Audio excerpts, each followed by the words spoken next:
Praise the lord. దేవాతి దేవునికి వందనాలు. ప్రభు నామమున మీ అందరికీ నా ప్రత్యేకమైన వందనాలు, శుభాలు తెలియచేస్తున్నాను. మరి ప్రతిదినము కూడా దేవుని వాగ్దానాన్ని అందిస్తున్న ఈ పరిచర్య నిమిత్తము ప్రార్థించి ఈ అనుదిన వాగ్దానాన్ని అనేక మందికి పంపించండి. ఈ దినము కొరకు ఏర్పాటు చేయబడిన దేవుని వాగ్దానము కీర్తనలు 125వ కీర్తన మొదటి వచనము.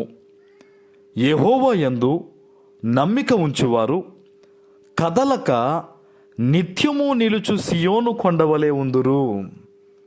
దేవుని నామానికి మహిమ కలుగునుగాక. ఈ ఉదయకాల సమయంలో గొప్ప వాగ్దానాన్ని నీ జీవితమును ఉద్దేశించి దేవుడి రోజు నీకు ఇస్తూ ఉన్నారు. హల్లెలూయా.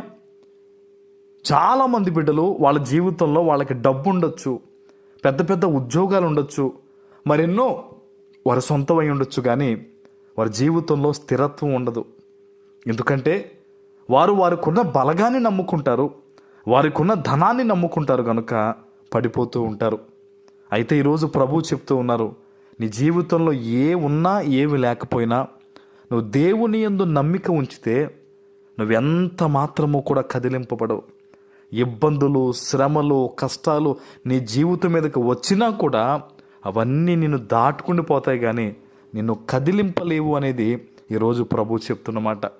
నువ్వు అనుకోవచ్చు, నేను దేవుని యందు ఎంతో భయభక్తులు కలిగి ఉంటున్నాను, నేను ఎంతో విశ్వాసంతో ఉంటున్నాను, నేను దేవుని కొరకు ఎంతగానో ఉపయోగపడుతున్నాను, అయినను నాకే ఇబ్బందులు వస్తూ ఉన్నాయి, అయినను నాకే శ్రమలు వస్తూ ఉన్నాయి అని నువ్వు అనుకుంటున్నావు. కానీ ఈ శ్రమలు, ఇబ్బందులు ఇవన్నీ కూడా నిన్ను మెరుగుపరచడానికి, ప్రభువుకు నేను దగ్గర చేయడానికి, ఇంకా నీ పట్ల అధిక కృప దేవుని వద్ద నుంచి రావడానికే ఇవన్నీ నీ మీదకు వస్తున్నాయనే విషయాన్ని నువ్వు గమనించాలి.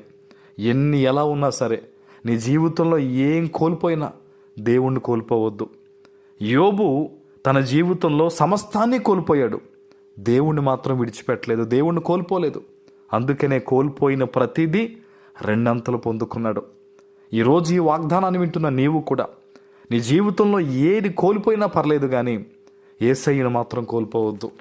యేసయ్యను నువ్వు గట్టిగా పట్టుకుంటే గనక, ఆయన మీద విశ్వాసం నువ్వు ఉంచితే గనక, యోబు గారు ఆనాడు ఏ విధంగా అయితే రెండంతలు తిరిగి పొందుకున్నారో, ఈరోజు నీ జీవితంలో కూడా నీవు కోల్పోయిన ప్రతిదీ కూడా దేవుడు రెండంతలుగా దయచేస్తారు ఆయన. హల్లెలూయా. ఆయన మీద నమ్మకం ఉంచు, ఆయన మీద విశ్వాసం ఉంచు.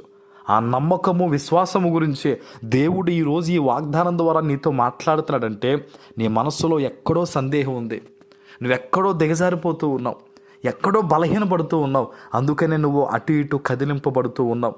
చిన్న ఇబ్బందికి, చిన్న శోధనకి కంగారు పడిపోతూ ఉన్నావు, బెదిరిపోతూ ఉన్నావు, భయపడిపోతున్నావు. ఈరోజు ప్రభు నీతో సూటిగా మాట్లాడుతూ ఉన్నారు, కదలక నిత్యము నిలుచు సియోను కొండవలే ఉంటావంట. నువ్వు ఇక్కడి నుంచి ఏం లేదు, ఏమున్నా సరే నా దేవుడు చూసుకుంటాడన్న ధైర్యం కలిగి ఉండంతే.